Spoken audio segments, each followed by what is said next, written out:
योगी आदित्यनाथ जी की सरकार ने दे दिया है। मैं इस मंच से पूछना चाहता हूँ बीजेपी के सांसदों से, बीजेपी के मंत्रियों से, बीजेपी के विधायकों से, बीजेपी के नेताओं से, तुम्हारे पूंजीपति दोस्तों से और हाई कोर्ट के जज साहब से बताओ जरा, क्या तुम्हारा बच्चा इस भीषण गर्मी में 5 किलोमीटर रोज चल सकता है? अरे एक दिन स्कूल भेज के देखो, उसको बुखार आ जाएगा, वो अस्पताल में भर्ती। अरे प्रभु शंकर के नाम पर कांवड़ यात्रा आती है तो झगड़ा होता नहीं होता है ना। अभी एक का ढाबा तोड़ के फेंक दिया। मैं देख रहा था जिस आदमी का ढाबा तोड़ा उनकी पत्नी रो रही थी, बिलख रही, कह रही थी हमारा ढाबा तोड़ दिया, हम तो दिन रात मेहनत करते, बड़ी मुश्किल से ढाबा खड़ा किया, इसको तोड़ दिया। फिर देखा एक स्कॉर्पियो तोड़ दिया, एक स्कॉर्पियो तोड़ दिया। आज देखा एक ड्राइवर को मार रहे थे, बस वाले ड्राइवर को मार रहे थे। भैया कहाँ प्रभु शंकर ने आपको ये सिखाया है? लेकिन तुमने हमारे गरीब भाइयों के बच्चों के लिए, दलितों, पिछड़ों, शोषितों, वंचितों के लिए जो स्कूल, सरकारी स्कूल था, उस स्कूल को बंद कर दिया। बाबा साहब के सपने को कुचल दिया।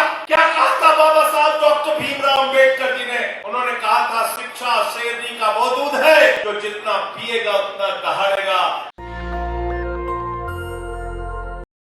आम आदमी पार्टी जाति की राजनीति तो करती नहीं, धर्म की राजनीति करती नहीं।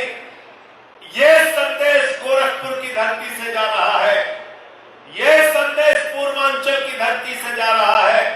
ये संदेश हम मोदी जी, योगी जी और बीजेपी को देना चाहते हैं कि अब उत्तर प्रदेश में भी शिक्षा, स्वास्थ्य, बिजली और पानी की राजनीति होगी। गुंडागर्दी की राजनीति, गुंडागर्दी की राजनीति, तानाशाही की राजनीति, बुलडोजर की राजनीति, धर्म के नाम पे झगड़े की राजनीति।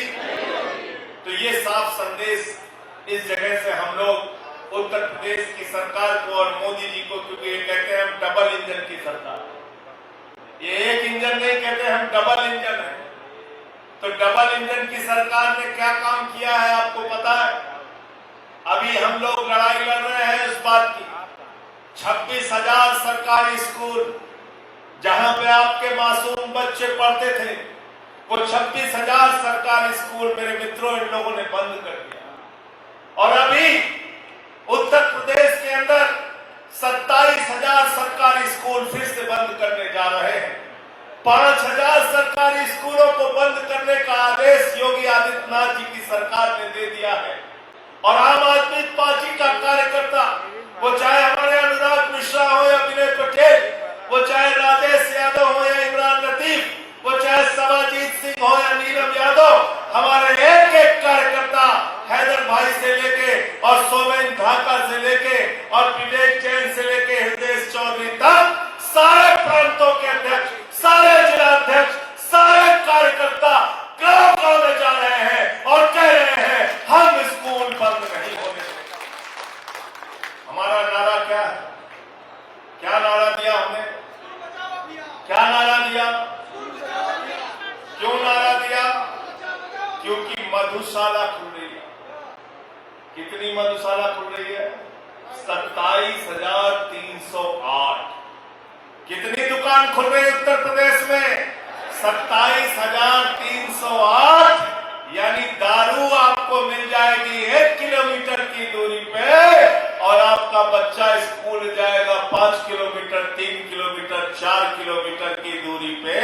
तो हमने नारा दिया है मधुशाला नहीं, पाठशाला चाहिए।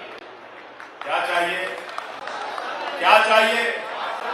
बच्चों की पढ़ाई से बढ़ के कुछ होता है क्या? कुछ होता है क्या? हम लोग गए जौनपुर के गांव में, वहां माताएं बहनें इकट्ठा हुई, छोटे छोटे मासूम बच्चे इकट्ठा हुए। बच्चों से हमने बात की, कहाँ है स्कूल आपका? बोले बहुत दूर कर दिया है। परिवार वालों से पूछा तो बताया 2.5 किलोमीटर दूर कर दिया है। रास्ते में एक हाईवे पड़ता है, वो छोटे छोटे मासूम बच्चे हाईवे पार करके जाएंगे, 2.5 किलोमीटर जाएंगे, 2.5 किलोमीटर रोज आएंगे। मैं इस मंच से पूछना चाहता हूं बीजेपी के सांसदों से, बीजेपी के मंत्रियों से, बीजेपी के विधायकों से, बीजेपी के अभिभावकों से, तुम्हारे आईएएस अधिकारियों से और हाई कोर्ट के जज साहब से बताओ जरा, क्या तुम्हारा बच्चा इस भीषण गर्मी में 5 किलोमीटर रोज चल सकता है? अरे एक दिन स्कूल भेज के देखो, उसको बुखार आ जाएगा, वो अस्पताल में भर्ती हो जाएगा,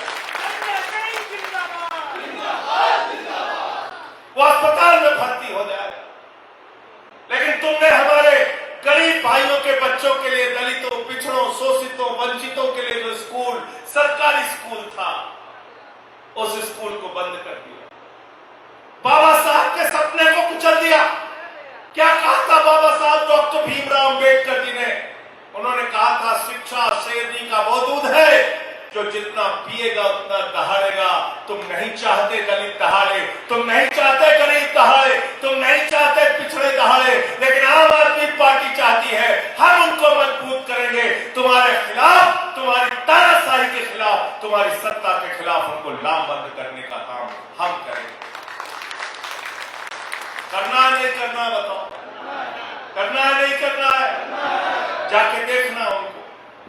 आप जा भी रहे हो, उनके पैरों में चप्पल नहीं है साथ, तन पे कपड़ा नहीं है, बनियान पहने रहते हैं छोटे छोटे बच्चे। मैं उस दिन लखनऊ में यात्रा कर रहा था, तो हमारे साथ एक मां अपने बच्चे को लेके चल रही थी। उसको तकलीफ हो रही थी।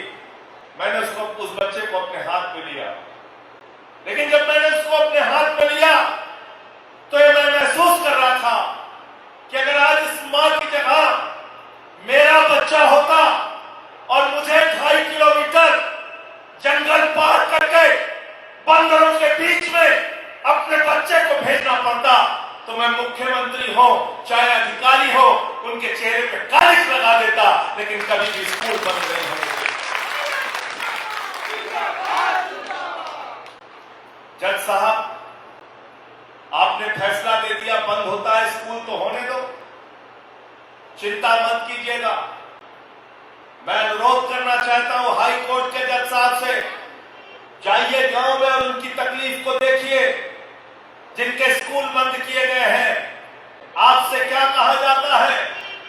कहते हैं स्कूल में संख्या कम हो गई, इसलिए हम स्कूल बंद कर रहे हैं। क्या कहते हैं? क्या कहते हैं? 50 से संख्या कम हो गई, इसलिए हम स्कूल बंद कर रहे हैं। स्कूल में पहले मिड डे मील मिलता था, अब मिड डे मील में नमक रोटी मिलती है, मिड डे मील में नून भात मिलता है। बताओ कौन भेजेगा अपने बच्चों को? आप भीषण गर्मी में, अभी बलिया की खबर छपी थी, 30 साल से एक सरकारी स्कूल में बिजली नहीं है, बिजली का कनेक्शन नहीं है। इस भीषण गर्मी में बिना पंखे के, बिना कूलर के कैसे बच्चा पढ़ने जाएगा सरकारी स्कूल में? बताओ। मिड डे मील में तुम नमक रोटी देते हो, बताओ कैसे सरकारी स्कूल में पढ़ने जाएगा? एक गरीब आदमी, एक दलित का बच्चा, एक मजदूर का बच्चा जो इस चाहत में सरकारी स्कूल में जाता है कि वो मिड डे मील पाएगा और दिन भर पढ़ के वापस लौटेगा, आपने उसकी मिड डे मील भी छीन ली। आपने उसकी मिड डे मील छीन ली। हमसे जौनपुर में एक महिला कह रही थी, हमारे पति मजदूरी करते हैं। दूसरी महिला ने बताया, हमारे पति अब इस दुनिया में नहीं है। आप मुझे बताइए, योगी आदित्यनाथ जी से मैं पूछना चाहता हूं, प्रधानमंत्री नरेंद्र मोदी जी से मैं पूछना चाहता हूं, मोदी जी जरा हमको आप बताइए, ऐसे स्कूलों के बंद करने पर, ऐसे स्कूलों पे ताला लगाने पर क्या आपकी आत्मा आपको धिक्कारती नहीं? क्या आप रात में चैन से सो पाते हैं? आप इन गरीबों के साथ जो अन्याय कर रहे हैं, इनकी आह मत लो। गरीब की आह ने बड़ी बड़ी सत्ता को जमीन के अंदर खोद के गाड़ने का काम किया। गरीब की आह ने बड़ी बड़ी सत्ता को जमीन में खोद के गाड़ने का काम किया है। और यह आम आदमी पार्टी का जो जन्म हुआ है, यह आम आदमी पार्टी का जन्म हुआ है शिक्षा देने के लिए, यह आम आदमी पार्टी का जन्म हुआ है स्वास्थ्य देने के लिए, यह आम आदमी पार्टी का जन्म हुआ है फ्री बिजली देने के लिए, यह आम आदमी पार्टी का जन्म हुआ है फ्री पानी देने के लिए, अच्छी सड़कें देने के लिए, आपको पेंशन देने के लिए, आपको सुविधाएं देने के लिए, आपको रोजगार देने के लिए, तो धर्म के नाम पे झगड़ा करना है तो भारतीय झगड़ा पार्टी में जाओ। और शिक्षा स्वास्थ्य की बात करनी है, स्कूल अस्पताल की बात करनी है तो आम आदमी पार्टी। गलत तो नहीं कह रहा हूं? आम आदमी पार्टी के कार्यकर्ता को न शर्माने की जरूरत है, न सर झुकाने की जरूरत है।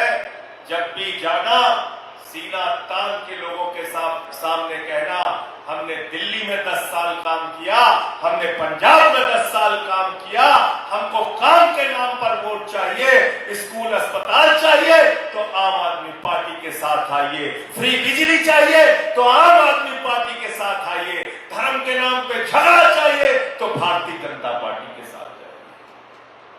गलत तो नहीं कह रहा हूं? मैंने तो भाजपाइयों का नाम भी रखा है भारतीय झगड़ा। जोर से बोलिए, क्या नाम है इनका? हिंदू को मुसलमान से लड़ाओ, हिंदू को सिख से लड़ाओ, हिंदू को ईसाई से लड़ाओ, हिंदू को बौद्ध से लड़ाओ, हिंदू को हिंदू से लड़ाओ, जाट को गैर जाट से लड़ाओ, मराठा को गैर मराठा से लड़ाओ, दलित को सवर्ण से लड़ाओ, अगले को पिछड़े से लड़ाओ। तो भारतीय जनता पार्टी जहां जहां रहेगी वहां क्या होगा? सिर्फ और सिर्फ क्या होगा? क्या होगा? विजय उपाध्याय जी आए हैं दिल्ली से चल के, अब यही रहना, अब जाना नहीं तो है। प्रवीण भाई हमारे जिले के प्रभारी हैं गोरखपुर के, इनके लिए भी जोरदार तालियां बजा दीजिए आप। हर चीज पे झगड़ा कराते हैं। अब त्योहार आता है तो डर लगने लगता है, होली आता है तो झगड़ा, दिवाली आता है तो झगड़ा, ईद आती है तो झगड़ा, बकरीद आती है तो झगड़ा, मुहर्रम आता है तो झगड़ा, महादेव भोले शंकर, अरे प्रभु शंकर के नाम पर कांवड़ यात्रा आती है तो झगड़ा होता नहीं होता? होता है ना। अभी एक का ढाबा तोड़ के फेंक दिया। मैं देख रहा था जिस आदमी का ढाबा तोड़ा उनकी पत्नी रो रही थी, बिलख रही थी, कह रही थी हमारा ढाबा तोड़ दिया, हम तो दिन रात मेहनत करते, बड़ी मुश्किल से ये ढाबा खड़ा किया था, इसको तोड़ दिया। फिर देखा एक स्कॉर्पियो तोड़ दिया, एक स्कॉर्पियो तोड़ दिया। आज देखा एक ड्राइवर को मार रहे थे, बस वाले ड्राइवर को मार रहे थे। भैया कहां प्रभु शंकर ने आपको ये सिखाया है? अरे भगवान भोले शंकर, उनका मन तो बहुत विराट था, उनको तो हम कहते हैं बाबा भोले शंकर। बाबा भोले शंकर के नाम पर लोगों की मदद हो सकती है, लोगों की पीड़ा को दूर करने का काम किया जा सकता है। बाबा शंकर के नाम पे झगड़े, लड़ाई और फसाद नहीं किए जा सकते। लेकिन भारतीय झगड़ा पार्टी को करना यही है। उनको स्कूल अस्पताल से मतलब ही नहीं है। कहते हैं हिंदू खतरे में है, हिंदू खतरे में है। कितनी आबादी है भाई हिंदुओं की? 100 करोड़ तो होगी। 144 करोड़ में 100 करोड़ तो होगी कि 120 करोड़? 110 करोड़ होगी कम से कम हिंदू 110 करोड़। प्रधानमंत्री हिंदू, गृह मंत्री हिंदू, रक्षा मंत्री हिंदू, वित्त मंत्री हिंदू, उत्तर प्रदेश का मुख्यमंत्री हिंदू, बिहार का मुख्यमंत्री हिंदू, दिल्ली का मुख्यमंत्री हिंदू, हरियाणा का मुख्यमंत्री हिंदू, महाराष्ट्र का मुख्यमंत्री हिंदू, 23 राज्यों में हिंदू मुख्यमंत्री, प्रधानमंत्री से लेके रक्षा मंत्री, गृह मंत्री तक सब हिंदू। उसके बावजूद अगर हिंदू खतरे में है तो इस्तीफा दो, राजनीति छोड़ो, अपने अपने घर।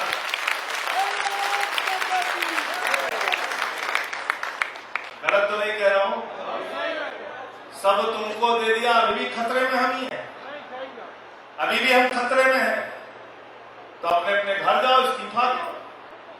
तुमसे नहीं समझ पा रहा, जाके अपने घर बैठो। लेकिन इनको झगड़ा कराना, क्योंकि स्कूल बनाना है तो उसमें मेहनत करनी पड़ेगी, अस्पताल बनाना है तो उसमें मेहनत करनी पड़ेगी, रोजगार देना है तो भी मेहनत करनी पड़ेगी।